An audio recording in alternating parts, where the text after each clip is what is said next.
Happy New Year off grid fans. We are the 1st of January 2023. I hope you're all not too hungover. I don't drink, so I'm not hungover. We had to go out to friends last night and had New Year's celebrations, so I hope your New Year's celebrations were good.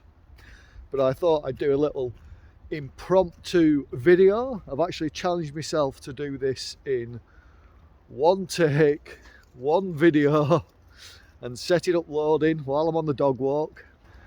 There's Freya. We're just walking down to the river at the bottom of this valley through our local woods. But yeah, Happy New Year. Hope that 2023 will be a good one for all of you. I thought I'd go through some of the 2023 plans. I'm going to try and take you along for the ride on this channel, although the actual PMBA Enduro events and anything to do with that take priority. So Happy New Year. So I did I did start this channel at the end of 2020 and took you through 2021, where we only had 3 races because of COVID, so I had a bit more time. And then after that, it just got all too much, and last year was very, very hard work. The last 3 years have been very hard work, to be honest, as an event organiser, with COVID and storm wind and whatever. So I'm hoping for 2023 to have a smooth year in terms of events, with no cancellations and good attendances, and try and recover some of the financial heartache that I've had over the past 3 years, because that's been, as well as being difficult mentally, the last few years, it's also been very difficult financially. And I mean, I've got good support, and but between family and Hope, we have kept, that's Hope Technology, not not the theoretical concept of hope. Between family and actual Hope Technology help, we have kept everything going and everything to an acceptable standard in terms of the events, but there's always room for improvement. And I had a good chat with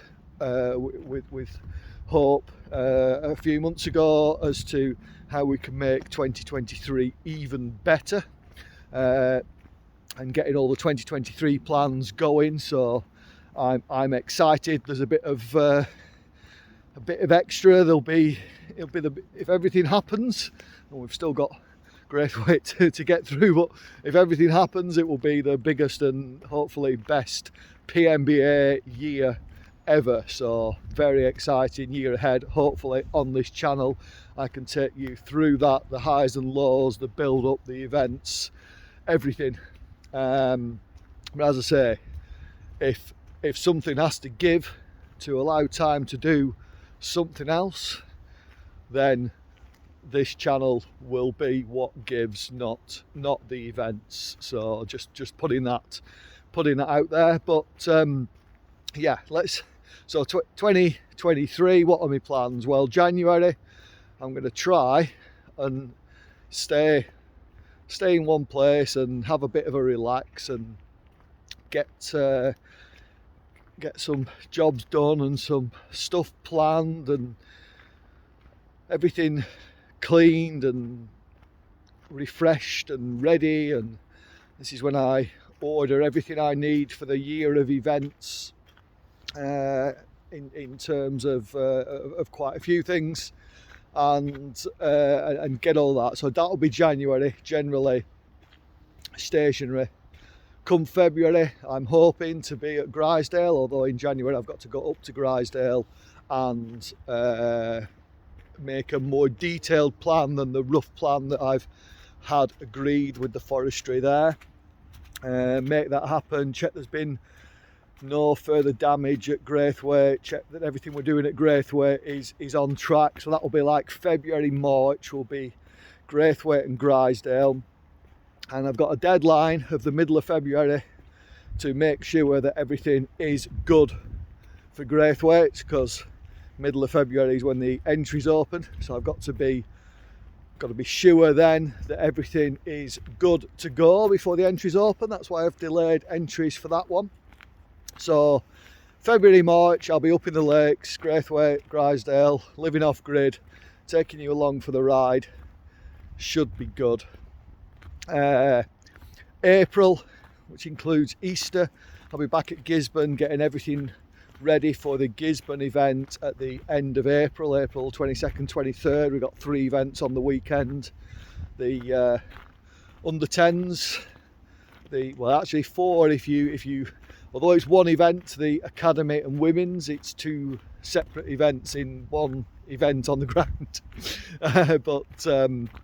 But yeah, the academy for the 8+ year olds, and the women's obviously for the women, and then the main enduro on the Sunday. So 3 events one weekend, just like we had last year, to kick off the season at Gisburn. So from Gisburn I'll be going straight back to Graythwaite. There'll be then a month before the Graythwaite event, get everything sorted for that. That's going to be great, going back to Grizedale as well, because we can't do everything in Graythwaite because of the still storm damage from Storm Arwen. And bear in mind, unlike sort of A, that also got a lot of damage in Storm Arwen the other year, A is a public forest, Graythwaite is a private forest. So one of the big things about the Graythwaite event is that it is on private land, and you can only go there for the race weekend, making it extra special. So all of the trail clearing and everything up there, it's not like it's been done for anything other than the event. So let's get through this gate. There we go. Come on, Freya. So a lot of work, and just for the one event up at Graythwaite, but it's such a fantastic venue, my favourite venue, and my team, especially Vinny, he's an absolute machine when it comes to digging, and he's not stopped. He didn't stop after the last event in 2021. He started redoing stuff that then got flattened, and we won't get back for next year on VDS, but we put in a massive amount of work before Arwen on the VDS trail, and that's lost now. But he's then been on Charismatic Megafauna and the new one, and that's all progressing well. So Graythwaite should happen, should be brilliant. Bank holiday weekend on the banks of Windermere, free camping for all entrants and any family, without taking the absolute mick for cheap camping in the lakes on a bank holiday weekend. But we do encourage you to bring your family and have a weekend away. It is a brilliant place to be. So from the end of May at Graythwaite, I'll be straight up to a forest, and the team up there from a bike shop and cafe led by Callum, they've been tweaking the trails. We've got plans.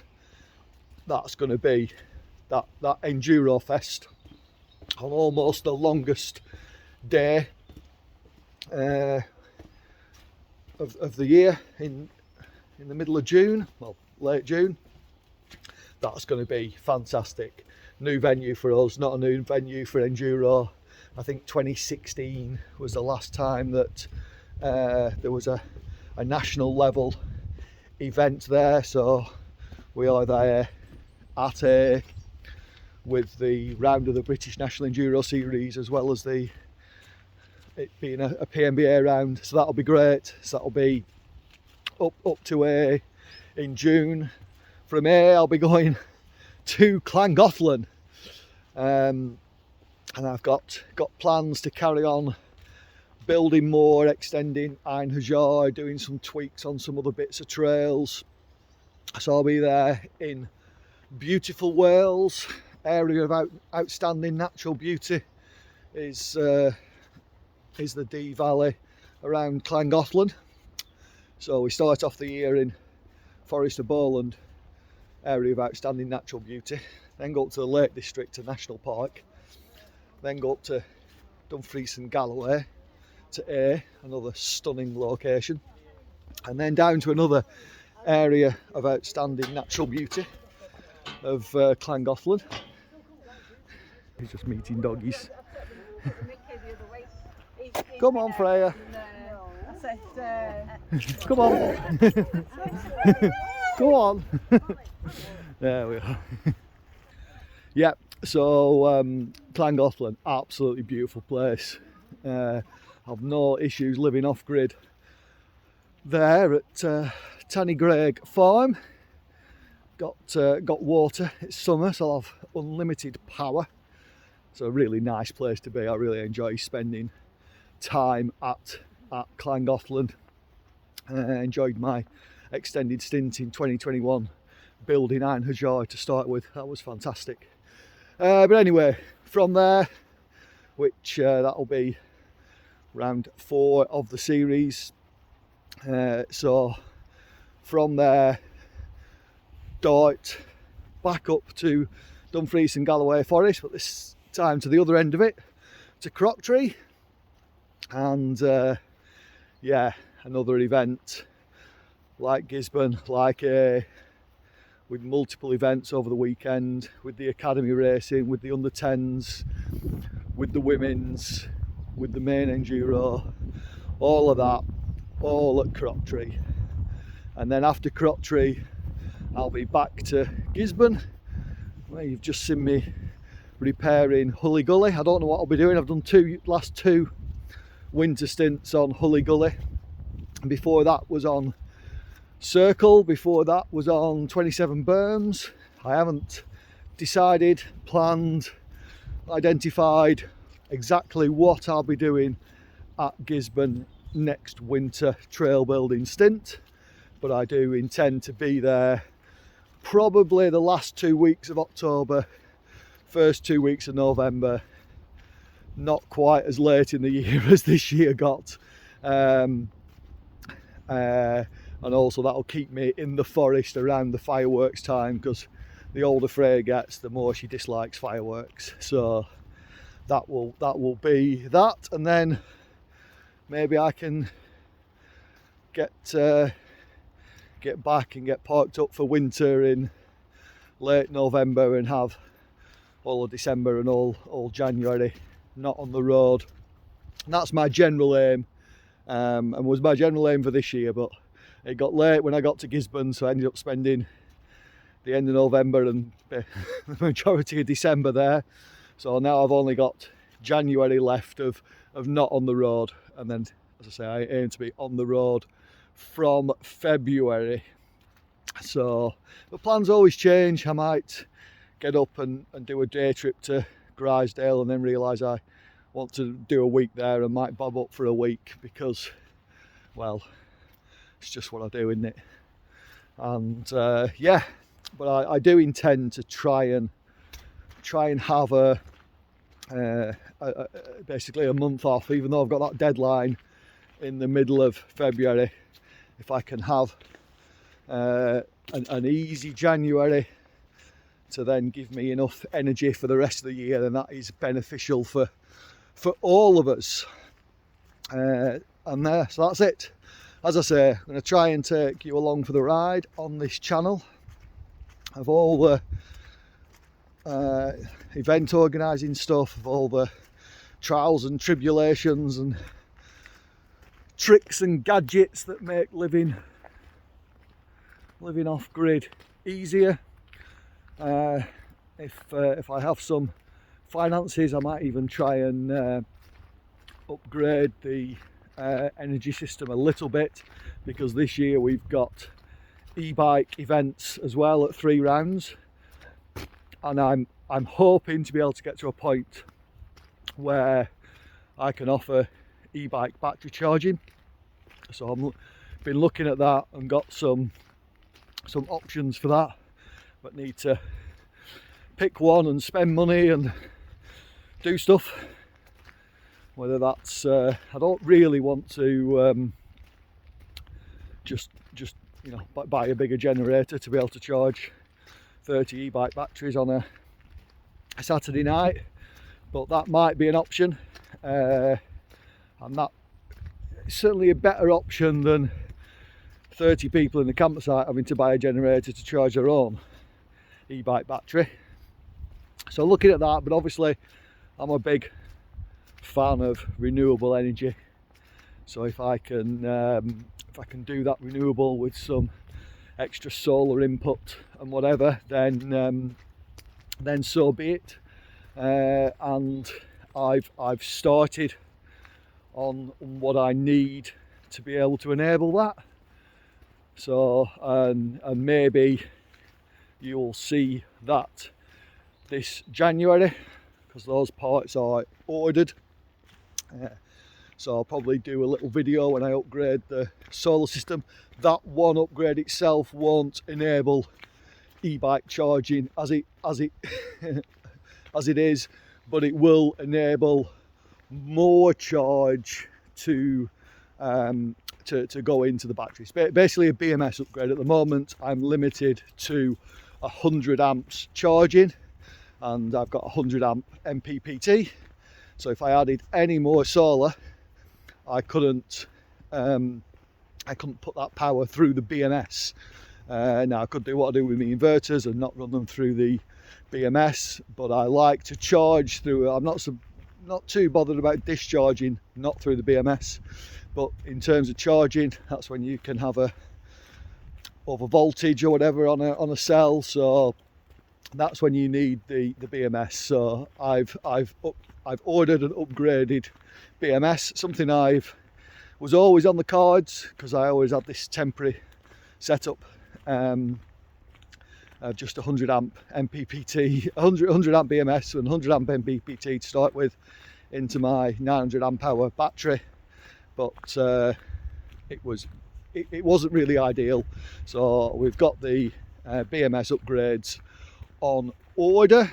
They should hopefully be with me by the end of January, and yeah, so I'll do a video on that, no doubt, and that will give us 600 amps of charging, so plenty of headroom, and will also mean I can do 600 amps of discharging, so I can run the inverters through the BMS. Now the LiFo is 3 years old, and I did a capacity test the other day, filmed it.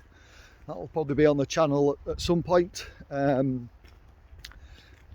but there's a little bit of drift now after 3 years in the cell 2 or cell pack 2, just dropping a little bit of voltage, a bit of capacity. So that will help. Anyway, 18 and a half minutes, one take. That's the video. I can now upload it while I walk down this valley. Still on a walk with Freya. But down in the bottom of this valley here is the River Calder. Now there's many River Calders in Lancashire, because I think Calder is a old English term for river. So there are many Calders in the north, in Lancashire, in Yorkshire, and that's one of them down there. But that's where we'll go and walk into. Me and Freya. Take us about an hour from the house to get to the bottom, and about an hour back, so a 2-hour walk. So by that time this 19-minute video should have uploaded, and I can do a quick thumbnail and get it online. Anyway, merry 2023. Hope it's all looking good for you. You've got good plans that include coming and racing at PMBA Enduros if you're one of the mountain bikers that follows this channel. And yeah, happy holidays.